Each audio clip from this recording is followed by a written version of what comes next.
8 नवंबर 2016 की रात्रि को 12 बजे से वर्तमान में जारी 500 रुपए और 1000 रुपए के करेंसी नोट लीगल टेंडर नहीं रहेंगे। ये मुद्राएं कानूनन अमान्य होगी।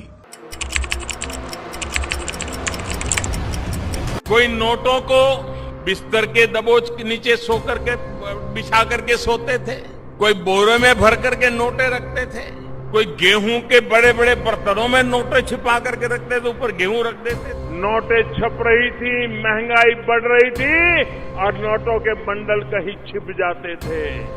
मैं भी पीछे लगाऊं, निकालो।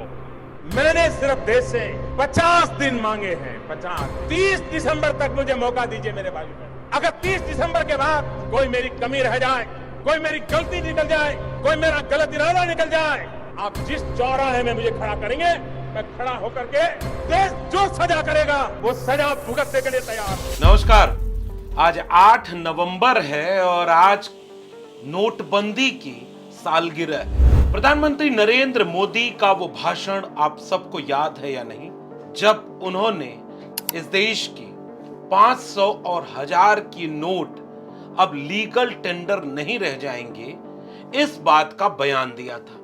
प्रधानमंत्री नरेंद्र मोदी के बयान के बाद 500 और 1000 के नोट बंद कर दिए गए थे। तारीख थी 8 नवंबर 2016 और आज ही के दिन, अब 2024 को 8 नवंबर के दिन हम एक सवाल पूछना चाहते हैं कि प्रधानमंत्री नरेंद्र मोदी जी नोटबंदी करके पूरे देश को लाइन में लगाकर उनके सार्वजनिक दिनचर्या के जीवन को बेतहाशा प्रभावित करके आपने जो खड़ा कर दिया था, उसका फायदा इस देश को क्या मिला, ये 8 साल बाद भी आपने क्यों नहीं बताया? कौन कौन से वादे थे नोटबंदी के समय, क्या क्या वादा किया था प्रधानमंत्री नरेंद्र मोदी ने, और आज उसके विपरीत हकीकत क्या है, ये सब विस्तार से आज के वीडियो में एक एक करके आपसे साझा करेंगे। आप देख रहे हैं डॉक्टर लक्ष्मण यादव का विश्लेषण। तो 8 नवंबर 2024 के दिन हम 8 नवंबर 2016 की नोटबंदी की सालगिरह की पूरे देश को बधाई दें, शुभकामना दें, या आज के दिन को काला दिन की तरह से याद करें, इसे तय करने के लिए मैं आपके ऊपर छोड़ देता हूं। लेकिन मेरे फर्ज है कि मैं इतिहास के उस पन्ने की तरफ आपको ले चलूं जो शायद आज के दिन न तो केंद्र की भाजपा सरकार आपको देखने और समझने देगी, और न इस देश की मीडिया और टेलीविजन वो सवाल पूछेगा जो इस देश का सवाल है। 8 नवंबर 2016 के दिन प्रधानमंत्री नरेंद्र मोदी ने अचानक वित्त मंत्री को सूचना हुए बगैर अकेला निर्णय लिया था। इसका कैबिनेट से आनन फानन में सब प्रस्ताव पास किया गया और यह दावा किया गया था कि इसकी भनक किसी को न लगने पड़े, इसलिए आज रात 8-12 बजे से क्या हुआ, 8 बजे प्रधानमंत्री लाइव आए और कहे कि लीगल टेंडर 500 और 1000 की नोट नहीं रह जाएगी, और नोट बंद कर दी गई। अचानक नोटबंदी कि जिसके पास जो कुछ भी है अब वो बैंक में जमा करेगा, और बैंक से जमा करने के बाद वो एटीएम से नोट नई आने में जो टाइम लगेगा, 500 और 1000 की बड़ी नोट बंद की गई। और दावा क्या किया गया, अब इस पर आएंगे। और फिर नोट लाई गई 500 और 2000 की। याद करिएगा, उस समय की मीडिया टेलीविजन चैनल में एक बहुत बड़े एंकर लोग ये कहते थे कि 2000 की जो नोट आई है उसमें चिप लगा है, उसमें नैनो टेक्नोलॉजी, जीपीएस का इस्तेमाल है। अगर एक जगह पर बहुत सारे नोट एक साथ पड़े रहेंगे तो न सिर्फ जो क्या उसके जो कानूनी तौर पर कार्रवाई करेंगे ना उनके पास सिर्फ, बल्कि इनकम टैक्स डिपार्टमेंट में इसका सिग्नल जाएगा, क्योंकि ये सीधे सैटेलाइट की ओर सिग्नल ट्रांसमिट करेगा और वहां पर पहुंचेगा ताकि उस पैसे को निकाला जा सके, रिकवर किया जा सके। अगर एक जगह पर ढेर सारी नोट इकट्ठा हो जाएगी, जमीन के नीचे पाताल में रहे या स्वर्गलोक में रहे, उसका सिग्नल आरबीआई को चला जाएगा और नोट पकड़ ली जाएगी, यानी जो काला धन है वो रुकेगा। मजाक मजाक होता है, लेकिन कभी आपकी मीडिया जो नफरत और झूठ दोनों एक साथ परोस रही है, वो अब कभी माफी नहीं मांगती और ना आपको उसकी जरूरत होती है, तो मीडिया अगले दिन अगले झूठ और अगले नफरत के साथ आपके सामने हाजिर हो जाती है और कल के बोले गए झूठ और नफरत को आप भूल चुके होते हैं।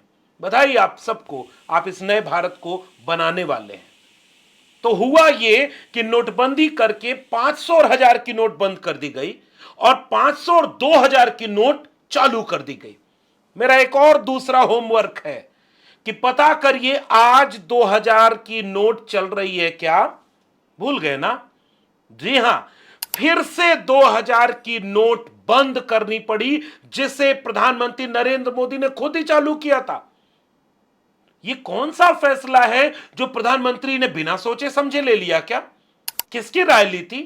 कितने अर्थशास्त्रियों को इस पूरी बातचीत और निर्णय में शामिल किया गया? और अगर उन्हें शामिल किया गया और नोटबंदी कर दी गई तो उसके बाद 2000 की नोट लाई गई और फिर उसे भी बंद करना पड़ा। इस फैसले पर कभी देश की जनता के सामने कोई श्वेत पत्र प्रधानमंत्री नरेंद्र मोदी ने लागू किया क्या? कोई श्वेत पत्र दिखाकर देश की जनता को जवाब दिया क्या कि हमने जो कदम उठाया था उसमें यह चूक हो गई, इसलिए हम ये कदम वापस लेते हैं? फेल निर्णय का श्रेय कौन लेगा प्रधानमंत्री जी? अब फिर आते हैं उनके वादों पर। दावा क्या किया गया था? नवंबर 2016, 8 नवंबर की तारीख थी। उसके बाद देश के सामने शान शौकत से दोनों बाहें फैलाकर पूरी उत्तेजना में, जोश में वैसे ही बोला गया कि नोटबंदी इसलिए की गई है क्योंकि काला धन देश में वापस कहां से है, कितना काला धन है, उसको हम देश को बताएंगे। कि दुनिया के देशों में जहां भी काला धन पड़ा है, हम सरकार में आते ही एक टास्क फोर्स बनाएंगे। कानूनों में संशोधन करने की जरूरत होगी तो संशोधन करेंगे, नए कानून बनाने की आवश्यकता होगी तो नए कानून बनाएंगे। विश्व के जिन जिन देशों में जहां ये पैसे पड़े हैं उससे जानकारी लेंगे, एक एक पाई हम वापस लाएंगे। भ्रष्टाचार रोकेंगे, आतंकवाद खत्म हो जाएगा, लोगों के अकाउंट में काला धन आने के बाद कुछ पैसा मिलेगा, युवाओं को रोजगार मिलेगा, देश का कर्जा कम होगा, किसानों की आय दुगुनी 2022 तक कर देंगे, टैक्स पेयर लोगों को टैक्स का पैसा भी वापस देंगे। वादों का अंबार लगा दिया और उसके बाद जब देश कतार में खड़ा हुआ, देश बदहाल था, देश परेशान था, देश के प्रधानमंत्री विदेश में जाकर भाषण देते हैं कि नोट हमने बंद कर दी। ये वाला भाषण देखा आपने? ऐसे करके घर में शादी है, पैसे नहीं है प्रधानमंत्री जी, और उसके बाद सामने की भीड़ भी हंस रही है, प्रधानमंत्री भी हंस रहे हैं। घर में मां बीमार है, पैसे नहीं है। वो अंगूठा जो दिखाया गया था प्रधानमंत्री का विदेश के भाषण में, देश के लोगों को संबोधित करते हुए, 500 और 1000 की नोट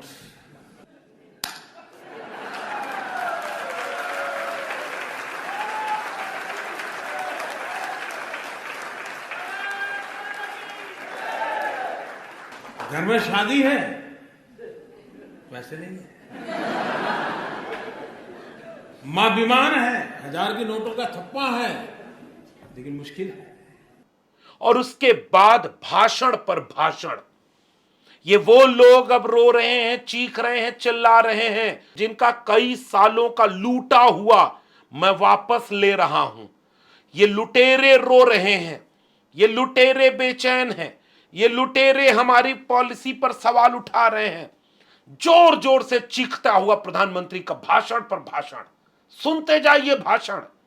और उस भाषण में कहा गया कि गरीब आदमी का एक भी रुपया नुकसान नहीं होगा।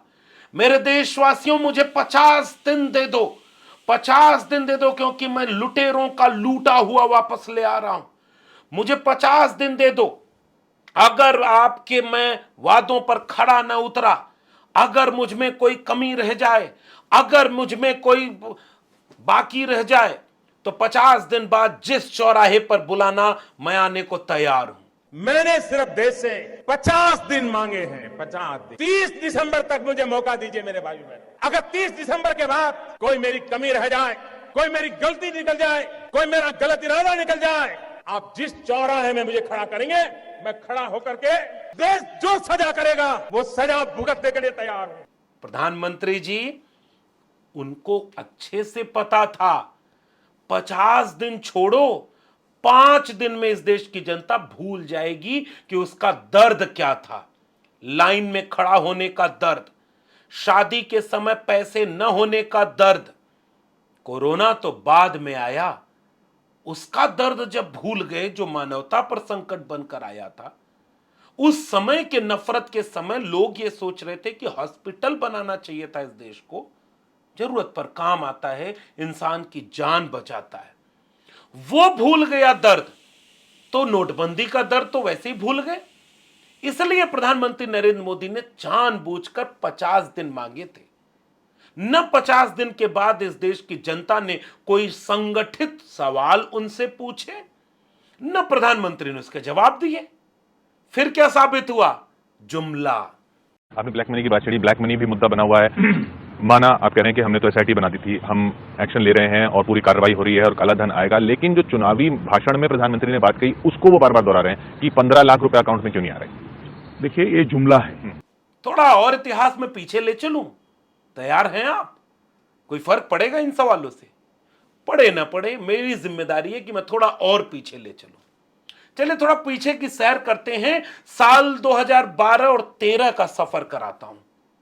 साल 2011 के बाद इस देश में भ्रष्टाचार के विरोध में आंदोलन खड़ा हुआ या साजिशन खड़ा किया गया था आरएसएस के द्वारा, यह शोध का विषय है सामान्य भारतीयों के लिए, क्योंकि वो तो आप ऐसे ही भूल चुके होंगे, जिसका नाम था अन्ना आंदोलन। अन्ना नहीं, ये आंधी है, देश का दूसरा गांधी है। India against corruption.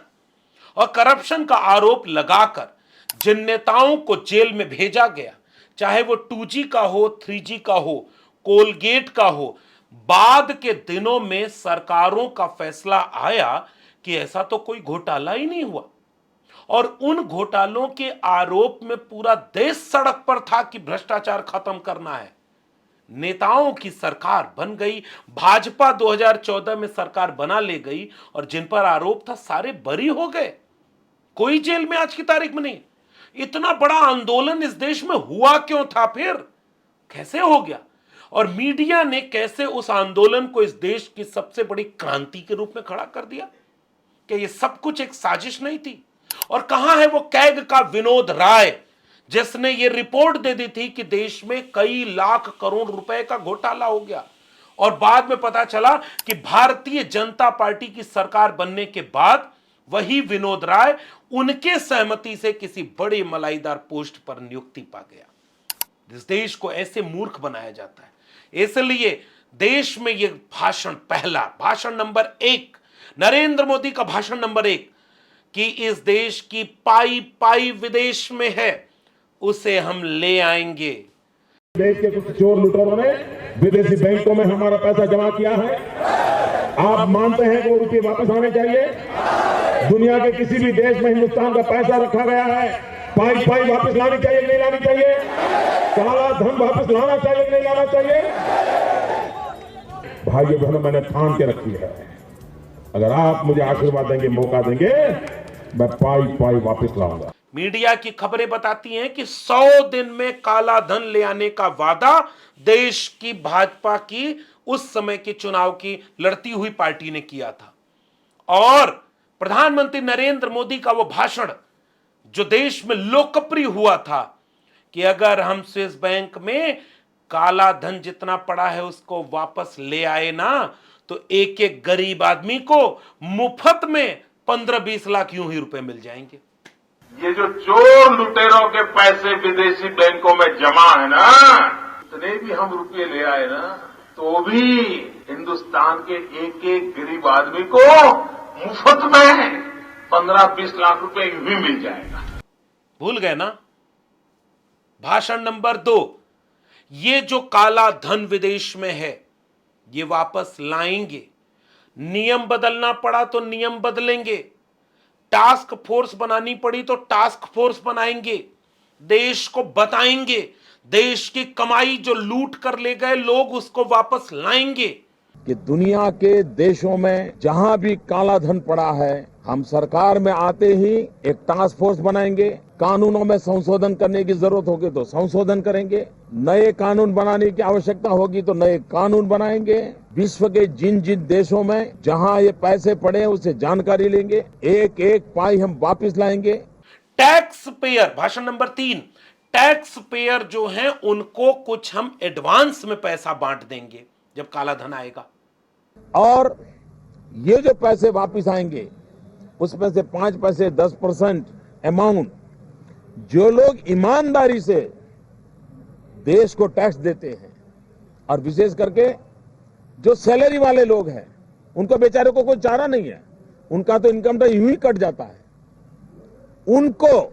उनको गिफ्ट के रूप में उसमें से 5% 10% मैं वापस दूंगा।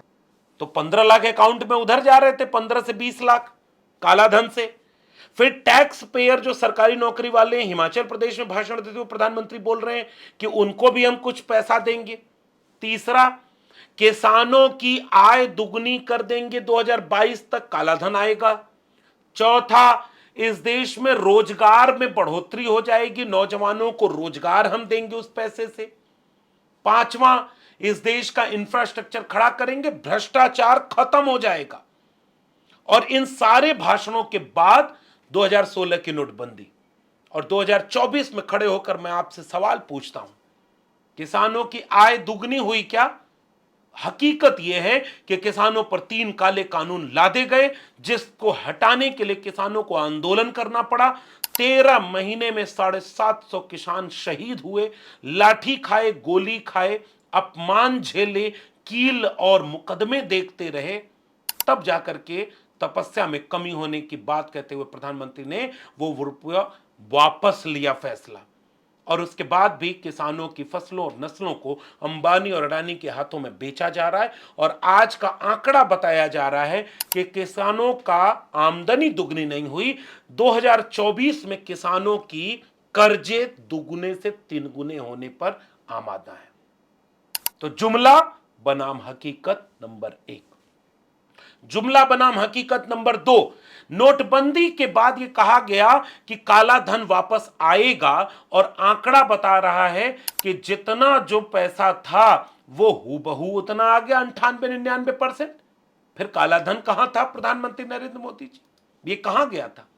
फिर तीसरी बात, न खाऊंगा न खाने दूंगा, भ्रष्टाचार की बात कर लेते हैं। प्रधानमंत्री नरेंद्र मोदी को पता था यह देश जुमलेबाजों का देश है, जितना बड़ा झूठ जितने कॉन्फिडेंस से बोल दो उतना ही तुम कामयाब हो जाओगे। प्रधानमंत्री ने वादा किया 2014 के चुनाव में कि न खाऊंगा और न खाने दूंगा। सरकार बनी पूर्ण बहुमत की। खाने का घोटाला नंबर 1, पीएनबी घोटाला और बैंक एनपीए घोटाला। हीरा कारोबारी नीरव मोदी और मेहुल चोकसी द्वारा फ्रॉड करके बैंकों को चूना लगाया गया और विदेश भाग गए। उसके बाद आज से तकरीबन 5 साल पुराना आंकड़ा बताया कि देश में बैंकों का 9 लाख करोड़ का एनपीए था, जिसे डूबा हुआ पैसा बनाकर माफ कर दिया गया। 2011 से शुरू हुआ नीरव मोदी का घोटाला मोदी सरकार के आने के 3 साल बाद यानी 2017 तक चला। 19 के चुनाव के पहले मोदी ने नीरव मोदी और मेहुल चोकसी को भारत लाने की बात कही, लेकिन कुछ भी उसका फायदा नहीं मिला। अगला एक और व्यक्ति विदेश भागा जिसका नाम था विजय माल्या। 9,000 करोड़ रुपए देश का लेकर के किंगफिशर का मालिक 2 मार्च 2016 से लंदन में है और अभी तक वो वापस नहीं लौटा है। उसके बाद ललित मोदी, 24 अप्रैल 2010 को आईपीएल का तीसरा संस्करण खत्म हुआ। आईपीएल के पूर्व कमिश्नर ललित मोदी ने देश छोड़ दिया। वो लंदन में है और आज भी ललित मोदी के ऊपर बड़ी तादाद में ये पूरा आरोप लग रहा है कि वो मोदी सरकार से कैसे फायदा लिया हुआ है। ललित मोदी जो राजस्थान की सीएम वसुंधरा राजे से नजदीकी था और उसके वकीलों की टीम में सुषमा स्वराज की बेटी बांसुरी स्वराज थी, जो आज की तारीख में बीजेपी की सांसद बन चुकी हैं। तो ये अगला घोटाला।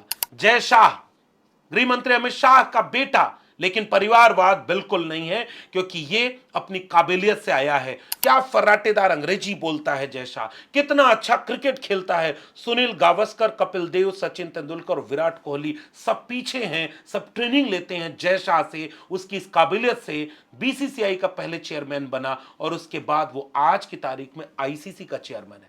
लेकिन घोटाला क्या था? जय शाह की कारोबारी कंपनी, उस कंपनी में दवायर की रिपोर्ट बताती है कि 16,000 गुना उसका मुनाफा बढ़ा। एक साल में कंपनी की आय 50,000 रुपए से बढ़कर 80 करोड़ रुपए हो गई। और इस तरह के तमाम आरोप आज भी मीडिया की खबरों में लगे हुए हैं। पीयूष गोयल के ऊपर आरोप लगा और उसके बाद जब बात 2024 तक आती है तो आपको इलेक्टोरल बॉन्ड पता है कि नहीं? भ्रष्टाचार का आज तक इससे बड़ा सबूत मैं नहीं मिलेगा। कहां गया वो वादा प्रधानमंत्री नरेंद्र मोदी जी कि काला धन आएगा तो भ्रष्टाचार रुक जाएगा? नोटबंदी से भ्रष्टाचार रुका क्या? और नोटबंदी से अंततः देश की आम जनता को क्या फायदा मिला? इलेक्टोरल बॉन्ड की चंदा चोरी।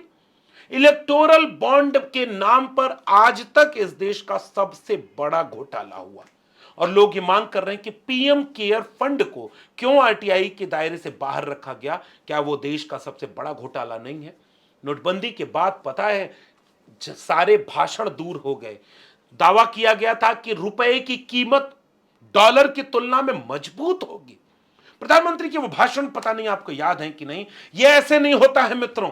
मैं सरकार में हूं और मुझे पता है बांग्लादेश की करेंसी नहीं गिरती, नेपाल की करेंसी नहीं गिरती, भारत की क्यों गिर जाती है? क्योंकि निकम्मे लोग दिल्ली की सरकार में बैठे हैं। ये ऐसे नहीं होता मित्रों। मैं शासन में बैठा हूं, मुझे मालूम है इस प्रकार से रुपया इतनी तेजी से गिर नहीं सकता। अरे अगर नेपाल का रुपया नहीं गिरता है, बांग्लादेश की करेंसी नहीं गिरती है, पाकिस्तान की करेंसी नहीं गिरती, श्रीलंका की करेंसी नहीं गिरती, क्या कारण है हिंदुस्तान का रुपया पतला होता जा रहा है? ये जवाब देना पड़ेगा आपको। और आज ट्रंप जब वहां सरकार में राष्ट्रपति बनता है अमेरिका में, तो भारत का रुपया आज तक की सबसे नीचे की कीमत पर है। डोनाल्ड ट्रंप के आने के साइड इफेक्ट्स दिखने भी लगे हैं। रुपया डॉलर के मुकाबले 22 पैसे और नीचे जाकर अब $1 के बदले 84 रुपए 31 पैसे पर पहुंच गया है। यह अब तक का सबसे निचला स्तर है। आज तक सबसे नीचे की कीमत पर है। और प्रधानमंत्री के ही नक्शे कदम पर चलने वाली वित्त मंत्री से जब पूछा गया तो उन्होंने कहा रुपए की कीमत गिर नहीं रही है, डॉलर मजबूत हो रहा है। First of all, I would look at it as not rupee sliding. I will look at it as dollar strengthening. Dollar strengthening incessantly. जैसे गरीबों की संख्या बढ़ नहीं रही है, अमीर मजबूत हो रहे हैं, अंबानी अडानी बन रहे हैं। बेरोजगारों की संख्या में बढ़ोतरी नहीं हो रही है, रोजगार कम मिल रहा है। भूखे नंगे बीमार नहीं हो रहे, इलाज कम हो पा रहा है। 5 किलो अनाज 80 करोड़ लोगों को देना पड़ रहा है। ये दावों को आज 2024 में नोटबंदी की सालगिरह पर क्या हकीकत में जांचना परखना एक जागते हुए समाज के लिए जरूरी नहीं है कि रुपए की कीमत प्रधानमंत्री नरेंद्र मोदी की सरकार में आज अपने इतिहास के सबसे निम्नतम स्तर पर गिर गई? क्या हुआ नोटबंदी के बाद प्रधानमंत्री जी? इस देश के लोगों को क्या मिला? कतार में खड़े रहे, मरे, परेशान हुए और भूला नहीं है देश की आपने अपनी बूढ़ी मां जो अब इस देश में, अब इस लोक में नहीं है, अपनी मां को भी कतार में खड़ा कर दिया था, क्योंकि आपको पता था कि इस देश कैसे भावनात्मक रूप से मूर्ख बनाया जा सकता है। कतार में जो देश था, भूले क्या? मनोज तिवारी आपका सांसद गाना गाता था, मजाक उड़ाता था कतार में खड़े लोगों का, क्योंकि देश भी ऐसा है कि कतार में जो खड़ा था वो भूल गया और नोटबंदी कामयाब हो गई। 50 दिन क्या 8 साल बीत गए, अर्थव्यवस्था डूबती चली जा रही है। इस देश पर कर्जा कितने प्रतिशत बढ़ा प्रधानमंत्री जी? और पता है 2021-22 में जो काला धन भारत आना था, आखिरी आंकड़ा देकर जा रहा हूं देश के नागरिकों, स्विस बैंक ने आंकड़ा बताया कि 2020 से 2022 के बीच में काला धन बढ़ गया भारत से जो वहां पर जमा किया जा रहा था। प्रधानमंत्री कौन है? जवाहरलाल नेहरू नहीं ना, नरेंद्र मोदी देश के दूसरे बार जब प्रधानमंत्री थे, और वो भी कोरोना के समय। कोरोना के समय, नोटबंदी के बाद कोरोना आया और उसमें काला धन विदेश में बढ़ गया। बधाई हो देश के नागरिकों कि आपका काला धन विदेश में बढ़ गया है। और आपको क्या मिला? जुमला, घंटा। इसलिए यह सवाल अब देश में पूछा जा रहा है कि आज की तारीख में देश पर कर्जा कितना है। छोड़ दिया जा रहा हूं क्योंकि इससे ज्यादा पता नहीं आप समझ भी पाएंगे या याद भी रहेगा कि भूल जाएंगे, क्योंकि आप भूलने के आदी हैं। और सरकार को पता है कि जुमला ही तो था। 14 में बोला 19 का चुनाव जीत गए, 19 में बोला 24 फिर जीत गए। जब सब चुनाव जीत ही जा रहे हैं तो जैसे 2016 में नोटबंदी हुई, 17 में उत्तर प्रदेश का चुनाव जीत गए, तो उसके बाद मान लिया गया कि अगर चुनाव जीत गई कोई सरकार तो सारे फैसले सही हैं। तो बधाई देश के लोगों, ऐसे ही चुनाव जिताते रहो। और जाते जाते एक और आंकड़ा दे रहा हूं, 600 से 650 जिले इस देश में हैं। नोटबंदी के बाद भारतीय जनता पार्टी ने 800 करोड़ रुपए का कार्यालय केवल दिल्ली में ही नहीं बनाया। देश में आज की तारीख में जेपी नड्डा ने प्रेस कॉन्फ्रेंस करके बताया है, देश के हर जिले में 2 स्टार, 3 स्टार, 4 स्टार से लेकर 5 स्टार होटल की सुविधाओं के साथ भारतीय जनता पार्टी के कार्यालय देश के हर जिले में बना दिए गए। बधाई देश के लोगों, कतार में तुम लगे, बटे नहीं तो कटे कौन? पूछना सवाल, फुर्सत मिल जाए सांप्रदायिकता से, फुर्सत मिल जाए अंधभक्ति से, तो पूछना सवाल कि आज आपकी स्थिति कहां है। बधाई नोटबंदी के सालगिरह की। धन्यवाद।